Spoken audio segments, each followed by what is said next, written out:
As we begin the year 2026, I know many of us have set goals, targets, things that we are working towards, things that we want to accomplish, things that we hope to achieve in a certain period of time or by the end of the year.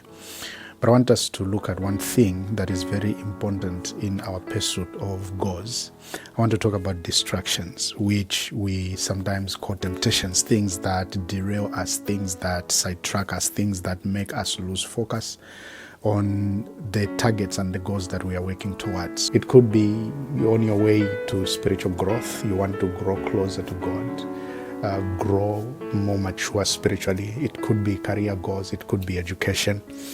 It could be a number of things. It could be personal development.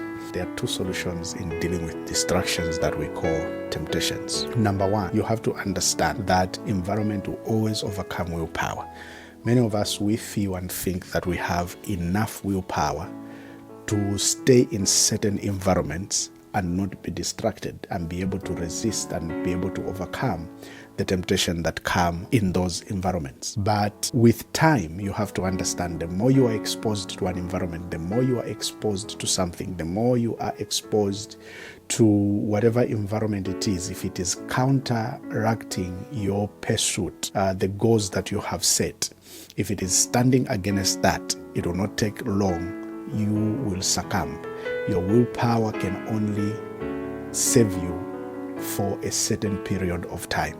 After which, I can guarantee you that you will succumb. You will be overcome. So always look out for the environment. In whatever you are pursuing, whatever you are doing, what environment have you kept around yourself? What environment are you entertaining? What environment are you exposing yourself to? What environment are you spending much of your time in?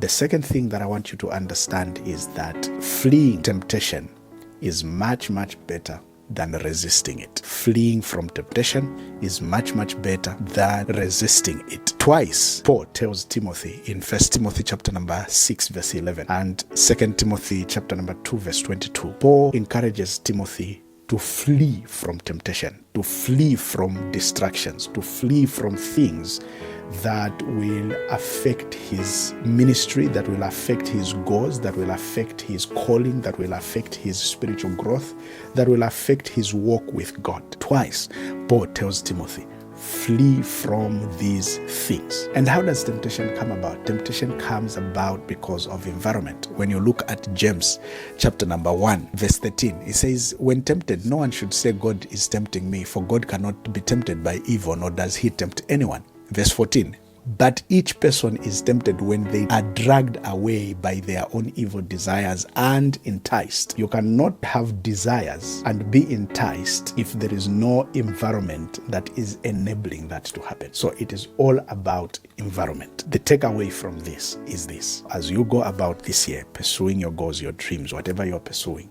understand this: it is better you stay away from certain environment because your willpower can only withstand for so long. And secondly, it is better you run away from temptation than for you to resist it. The Lord bless you. Shalom.